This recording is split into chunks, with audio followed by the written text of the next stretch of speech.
Assalamualaikum warahmatullahi wabarakatuh. Kembali lagi di channel YouTube gua. Apa kabar kalian semua? Semoga kalian baik-baik saja. Oke guys, jadi gua baru bikin video lagi ya. Jadi kali ini gua mau ngebahas seputar Yamaha Scorpio lagi. Yang pastinya sesuai judul, kenali beberapa penyakit Yamaha Scorpio ya, yang dasar-dasar. Semoga bermanfaat bagi kalian. Yang baru bergabung di channel YouTube gua, jangan lupa subscribe ya guys. Oke, kita langsung saja ke inti videonya.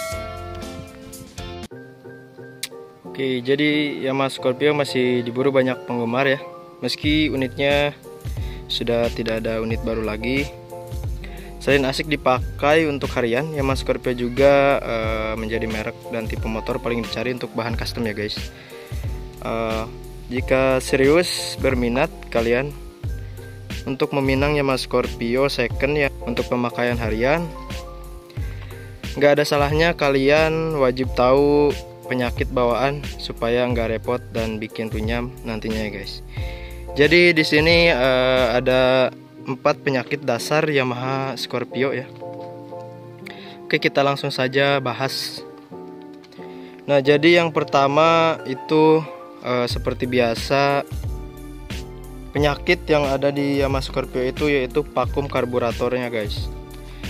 Nah, untuk urusan pengabutan bahan bakar, Yamaha Scorpio masih dibekali karburator dengan karet vakum ya, yang tentunya berbeda dengan jenis cap, dan itu membuat karburator vakum rentan jebol guys. Dampak dari tarikan Yamaha Scorpio jadi lemot ya. Nah, jadi di sini gua udah nggak pakai karburator vakum lagi ya, jadi gue udah ganti pakai karbu jenis PE. Nah, jadi kalau sudah begitu palingan akibat karet vakum yang bocor sih kalau tarikan motor jadi lemot.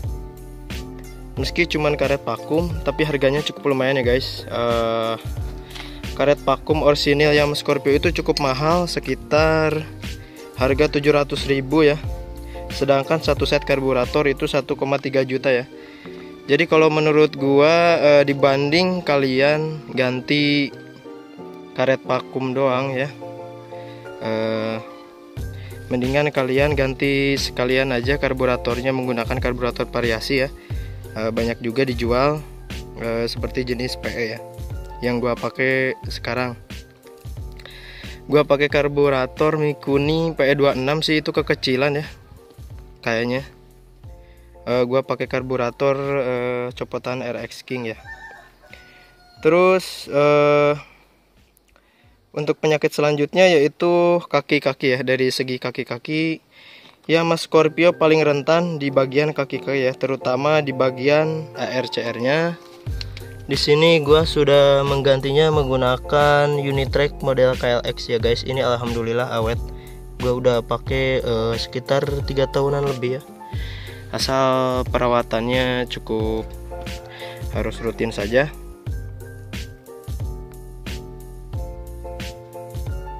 Nah, jadi arm relay dan connecting rod AR atau CR ya, itu bahasa Inggris, bikin Yamaha Scorpio jadi amblas ya guys. Itu sih emang karakteristik dari bawaan lahirnya Yamaha Scorpio ya. Karena dia masih menggunakan sistem ARCR ya, enggak seperti pada umumnya motor keluaran sekarang itu sudah menggunakan Unitrack ya. Nah, jadi bisa kalian lihat gue udah ganti menggunakan Unitrack model KLX ya guys. Armnya juga gue udah ganti. Nah, terus penyakit selanjutnya yaitu dari kopling ya guys. Nah, jadi penyakit bawaan lainnya yang harus diperhatikan adalah di bagian kopling ya. Ciri-cirinya saat dibetot Yamaha Scorpio bukannya ngacir ya, tapi hanya suara raungan mesinnya, jadi kayak slip gitu koplingnya ya, jadi slip. Koplingnya cepat lemas dan lemot saat ditarik ya. Solusinya pilih oli yang punya kemampuan melepas panas dengan baik ya. Nah, jadi solusi slip kopling itu bisa diatasi dengan oli ya, oli yang cocok Ya kalian bisa cari rekomendasi oli ya yang baik untuk Yamaha Scorpio. Kalau gua pribadi sih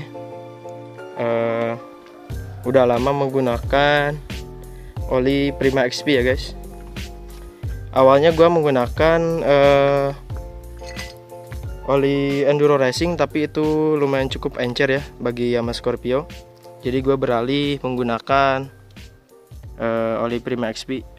Selain murah juga, ukuran sayanya itu 20-50W, jadi cukup lumayan kental untuk karakteristik mesin Yamaha Scorpio ya. Selanjutnya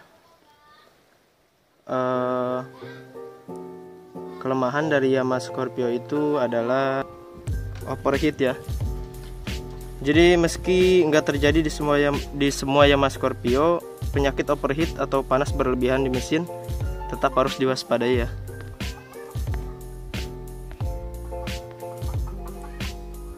Nah, gejala panas berlebihan itu disebabkan oleh konstruksi mesin Yamaha Scorpio itu sendiri ya guys. Jadi kapasitas mesin Yamaha Scorpio itu besar, tetapi masih menggunakan pendingin model udara ya. Nah, jadi bisa kalian lihat di mesin Yamaha Scorpio udah gua tambahin oil cooler copotannya Satria FU ya. Jadi meskipun nggak terlalu signifikan ya untuk mendinginkan mesin karena ini bukan bawaannya ya, tapi ya setidaknya kita bisa meredakan mesin lah ya, meskipun sedikit. Tetapi ini di motor gua nggak terlalu ini ya efektif karena terhalang spakbor, belum gua potong spakbornya.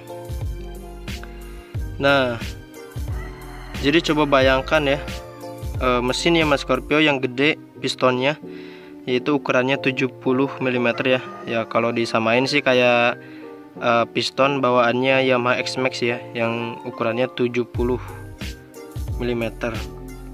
Tapi nggak ada sistem pendingin mumpuni seperti radiator atau oil cooler ya. Ya konsekuensinya ya begitu.